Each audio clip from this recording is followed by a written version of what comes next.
रुपये दर्जन आ जाओ भाईजान, आ जाओ भाईजान, 50 रुपये दर्जन, 50 रुपये दर्जन।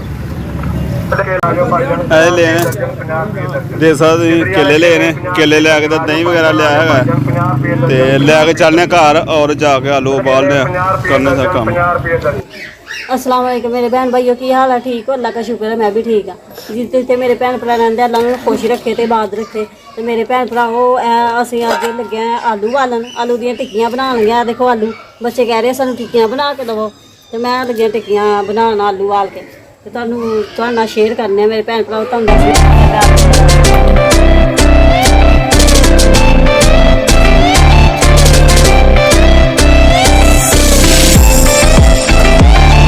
आलू तरह छेड़े ते आलू उबाल के तैयार करके फिर तुहानू दसने असीं टिक्कियां जो बनाने उदों शेयर करने तुहाडे नाल, दसने साडे अज की खाण पीन दी रूटीन है, की कुछ है। ते मेरे भैन भराओ, मैं ये आलू इस वास्ते उबाल रही हूँ, इस वास्ते टिक्कियां बना रही हूँ कि अज असीं सब्जी कोई नहीं पकाई, सब्जी खाण नूं दिल ही कोई नहीं कर रहा।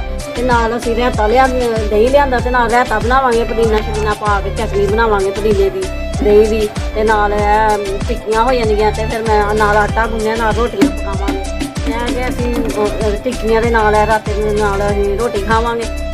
सब्जी पकाने नूं दिल ही नहीं कीता ते ना खाण नूं दिल करदा। मैं चलो टिक्कियां बनाओ, बच्चे भी कह रहे थे ते चलो बनाने टिक्कियां और तुहाडे नाल शेयर करने।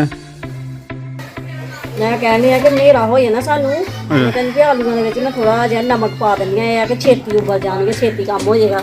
चलो ਅਸੀਂ ਜ਼ਿਆਦਾ ਹੋਰ ਵੀ ਕਰਨਾ ਤੇ ਆਪਣੇ ਭੈਣ ਭਰਾਵਾਂ ਅੱਗੇ ਵੀ ਸ਼ੇਅਰ ਕਰਨਾ ਆ। ਆਹੋ ਚਲੋ ਠੀਕ ਮੈਂ ਕਿਹਾ ਵੀ ਚੱਲ ਜਦੋਂ ਅਸੀਂ ਟਿੱਕੀਆਂ ਬਣਾਉਂਦੇ ਆ ਆਲੂ ਵਾਲ ਕੇ ਤੇ ਆਪਣੇ ਭੈਣ ਭਰਾਵਾਂ ਨਾਲ ਸ਼ੇਅਰ ਕਰਦੇ ਆ। ठीक। तो मैं भाई मैं गया नूरकोट गया है तो मैं लैके आया अंजीर, आसमान लिया के अंजीर ਦੇਖੋ ਮੇਰੇ ਭੈਣ 100 रुपये लैके आए हिसाब ला। ਅੰਜੀਰ ਲੈ ਕੇ ਆਏ ਨਾ, ਮੈਨੂੰ ਕਿਸੇ ਨੇ ਦੱਸੇ ਨਹੀਂ ਅੰਜੀਰ ਖਾਣ ਵਾਸਤੇ। ਮੇਰਾ ਪੇਟ ਖਰਾਬ ਰਹਿੰਦਾ ਤੇ ਉਹਦੇ ਵਾਸਤੇ ਕਿ ਅੰਜੀਰ ਖਾਣੇ ਆ, ਪੇਟ ਨਰਮ ਹੋਣ ਵਾਸਤੇ। हाँ जी ਆ ਦੇਖੋ ਮੈਨੂੰ ਮੇਰੇ ਭੈਣ ਭਰਾ, ਮੈਨੂੰ ਰਹਿੰਦੀ ਹੈ ਕਬਜ਼ ਬਹੁਤ ਜ਼ਿਆਦਾ ਤੇ ਉਹਦੀ ਵਜ੍ਹਾ ਤੋਂ ਮੈਂ ਬਿਮਾਰ ਰਹਿੰਦੀ ਹਾਂ। ਤੇ ਇਹ ਮੈਨੂੰ ਕਿਸੇ ਨੇ ਦੱਸਿਆ ਅੰਜੀਰ ਖਾਣੇ ਆ। अंजीर खाने वास्ते लिਆਂਦੇ ਤੇ ਵੇਖ ਲਓ ਕਿੰਨੇ ਮਹਿੰਗੇ ਨਹੀਂ ਹੈ, ਵੀ ਉਹ ਸਖਤ ਨੇ। ਉਹ ਕਹਿੰਦੇ ਦੱਸਿਆ ਕਿ ਤਾਜ਼ੇ ਹੁੰਦੇ, ਸਾਡੇ ਇਲਾਕੇ ਦੇ ਨਾ ਇੱਧਰ ਤਾਜ਼ੇ ਨਹੀਂ ਮਿਲਦੇ, ਇਹ ਮਿਲਦੇ ਨੇ। ਤੇ ਸਰਦੀਆਂ ਦੇ ਪਠਾਨ ਲੈ ਕੇ ਆਉਂਦੇ ਨੇ, ਪਠਾਨ ਨੂੰ ਪਤਾ ਨਹੀਂ ਕਦੋਂ ਲੈ ਕੇ ਆਉਣਾ ਹਲੇ, ਤੇ ਲੈ ਕੇ ਆਉਂਦੇ ਵੀ ਇੰਨਾ ਮਹਿੰਗਾ ਦਿੱਤਾ 100 रुपये इतने ਅੱਧ ਪਾ। ਤੇ ਔਰ ਬੱਚਿਆਂ ਵਾਸਤੇ ਮੈਂ ਕੇਲਾ ਲੈ ਕੇ ਆਇਆ ਤੇ ਬਾਕੀ ਇੱਕ ਸਿਰਪ ਲਿਆਂਦਾ ਜੇ ਆਸਮਾਨ ਦਾ। ਹਾਂਜੀ ਇਹ ਇੱਕ ਸਿਰਪ ਪੀਂਦੀ ਹਾਂ ਮੈਂ ਮੇਰੇ ਵਾਸਤੇ। ਤੇ ਬਾਕੀ ਆਟਾ ਬਣਾਇਆ ਉਹਦੀ ਆਟਾ ਗੁੰਨਿਆ ਤੇ ਬਾਕੀ ਯਾਰ ਸਾਰੀ ਚੀਜ਼ਾਂ ਸ਼ੇਅਰ ਕਰਨੇ ਆਸਮਾਨੀਆਂ। ਮੈਂ ਪੁਦੀਨਾ ਸਾਫ਼ ਕੀਤਾ ਹੈ, ਮੈਂ ਰਾਇਤਾ ਬਣਾਵਾਂਗੇ ਦਹੀਂ ਦਾ, ਚਟਨੀ ਜਿਹਨੂੰ ਕਹਿੰਦੇ ਨੇ। ਤੇ ਦਹੀਂ ਵੀ ਦੱਸ ਦਿਓ ਹੁਣ, ਦਹੀਂ ਦੇ ਨਾਲ ਇਹ ਮੇਰੇ ਭੈਣ ਭਾਈ ਨੂੰ ਦਹੀਂ ਲੈ ਕੇ ਆਏ ਨੇ। ਨਹੀਂ ਖਾਵਾਂਗੇ ਕੁਝ, ਸੁਬਾਹ ਖਾਵਾਂਗੇ। ਇਹ ਆਸਮਾਨ ਦਾ ਸਾਰਾ ਕਿਚਨ ਦਾ ਤੁਹਾਡੇ ਨਾਲ ਸ਼ੇਅਰ ਕਰਨੇ ਆ। ਇਹ ਕਿਚਨ ਹੈਗਾ ਜੀ, ਇਹ ਨਾਲ ਹਰੀਆਂ ਮਿਰਚਾਂ ਨੇ ਤੇ ਧਨੀਆ ਨੇ, ਧਨੀਆ ਤੇ ਹਰੀਆਂ ਮਿਰਚਾਂ ਇਹ ਵੀ ਪਾਵਾਂਗੇ ਚਟਨੀ ਵਿੱਚ। ਚਲੋ ਠੀਕ ਆ ਜੀ, ਤੇ ਕਰੋ ਤਿਆਰ ਹੈ ਟਿੱਕੀਆਂ। ਸਾਡੇ ਉਬਲਣੇ ਸ਼ੁਰੂ ਹੋ ਗਏ ਨੇ, ਪਾਣੀ ਕਿੰਨਾ ਸ਼ੁਰੂ ਹੋ ਗਿਆ ਪਤੀਲੇ 'ਚ ਔਰ ਉਬਲੇ ਨੇ ਆਲੂ। ਠੀਕ ਹੈ, ਪੁਦੀਨਾ ਤੇ ਧਨੀਆ ਤੇ ਹਰੀ ਮਿਰਚ ਇਹ ਅਸੀਂ ਦਹੀਂ ਦੇ ਵਿੱਚ ਪਾਵਾਂਗੇ, ਰਾਇਤਾ ਬਣਾਵਾਂਗੇ।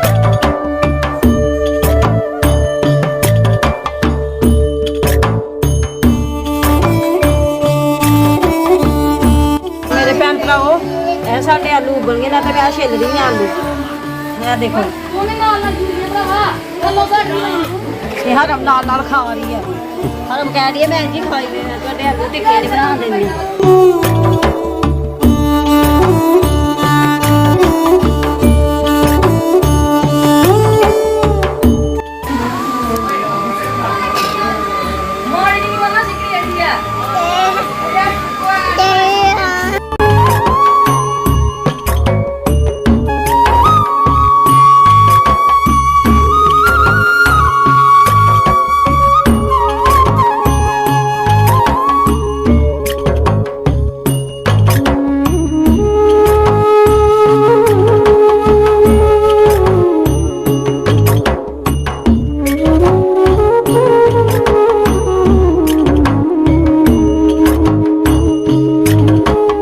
काफ़ी हो गया देख सकते हैं। और हाँ की पाया आलू तो मैं बना लिया, देखो आहो आलू ते नाल पुदीना ते धनिया ते हरी मिर्च पाई है ते जीरा लगियां पान।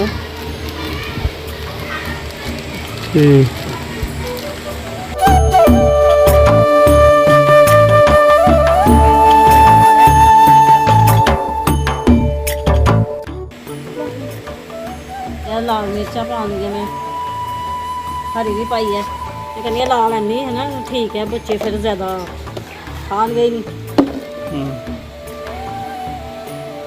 ਹਾਏ ਇਹ ਨਮਕ ਮੇਰੇ ਤਾਂ ਟਰਾਈ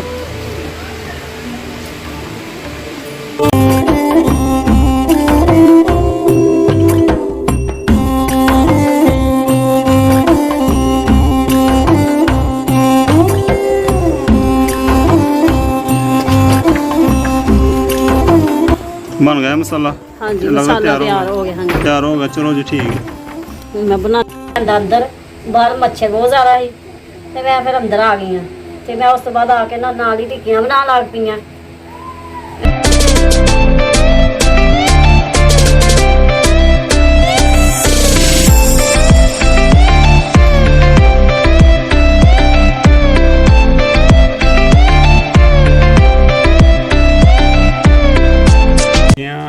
ਤਿਆਰ ਹੋ ਗਈਆਂ ਬੜੀਆਂ ਨਹੀਂ ਟਿੱਕੀਆਂ ਜਾਂ ਹਾਂਜੀ ਤਿਆਰ ਹੋ ਗਈਆਂ ਥੋੜੀਆਂ ਨਾ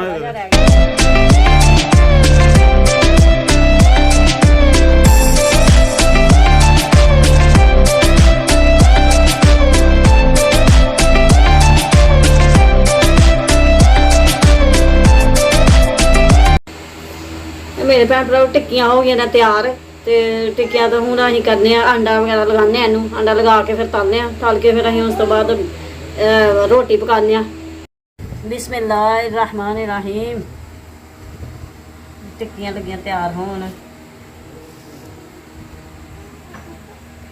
ਬਿਸਮਿल्लाह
ਮੈਂ ਵੇਖਾਂ ਕਿਸ ਤਰ੍ਹਾਂ ਡੀਕਣ ਡਿਆ ਵੀ ਨਿਕਲਦਾ ਮੈਂ ਖਾਵਾਂ ਬਣਦਾ ਮੈਂ ਖਾਵਾਂ ਬੈਠਾ ਲੱਗੇ ਹੋ ਗਿਆ ਵੇਖੋ ਜੀ ਤੇ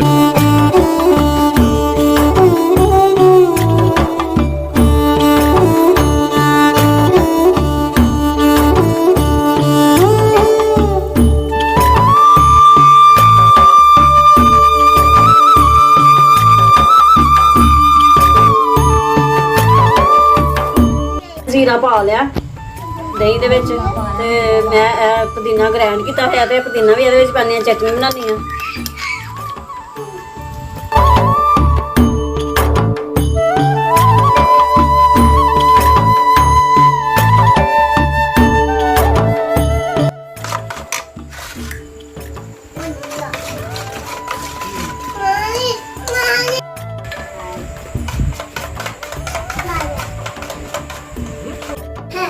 तो बहन भाइयों टिक्कियां भी तैयार कर लिया ने आसमा ने और दही का रायता भी तैयार है साडा दही है समझो रायता वैसे पुदीना पाया है तो यही साडा अज की वीडियो का ब्लॉग है और साडी रेसिपी मेरे भैन भरावां को पसंद आनी है नहीं आनी हले यही रोटी पकानी है रोटी पका के फिर जनाब टिक्कियां अपनियां खानियां और नाल रायता खावांगे तो अल्लाह खैर करे लगता जाके आनी मजे आ रही चखियां मैं भी नहीं आ गई खादियां मैं भी नहीं सकता ਤੁਸੀਂ ਖਾ ਕੇ ਚੈੱਕ ਕਰਿਓ ਬੜੀਆਂ ਮਜ਼ੇਦਾਰ ਟਿੱਕੀਆਂ ਬਣਾਈਆਂ ਨੇ ਮੈਂ ਤੁਸੀਂ ਖਾਓਗੇ ਪਸੰਦ ਆਣਗੀਆਂ ਤੁਹਾਨੂੰ ਤੇ ਰਾਇਤਾ ਵੀ ਤੁਹਾਨੂੰ ਪਸੰਦ ਆਏਗਾ ਬਹੁਤ ਮਜ਼ੇਦਾਰ ਮੈਂ ਰਾਇਤਾ ਬਣਾਇਆ ਤੇ ਮੇਰੇ ਭੈਣ ਭਰਾਓ ਸਾਡੇ ਮੇਰੇ ਚੈਨਲ ਨੂੰ ਸਬਸਕ੍ਰਾਈਬ ਕਰ ਦਿਓ ਔਰ ਵੀਡੀਓ ਨੂੰ ਲਾਈਕ ਕਰ ਦਿਓ ਤੇ ਮੇਰੇ ਭੈਣ ਭਰਾ ਪਸੰਦ ਆਏ ਤੇ ਸਾਨੂੰ ਕਮੈਂਟ ਕਰਕੇ ਦੱਸਿਓ ਤੇ ਜ਼ਿਆਦਾ ਤੋਂ ਜ਼ਿਆਦਾ ਲਾਈਕ ਕਰਿਓ ਤੇ ਇਹਦੇ ਨਾਲ ਠੀਕ ਹੈ ਜੀ ਭੈਣ ਭਰਾਓ ਇਜਾਜ਼ਤ ਦਿਓ ਅੱਲਾ ਹਾਫਿਜ਼ ਅੱਲਾ ਹਾਫਿਜ਼ ਜੀ।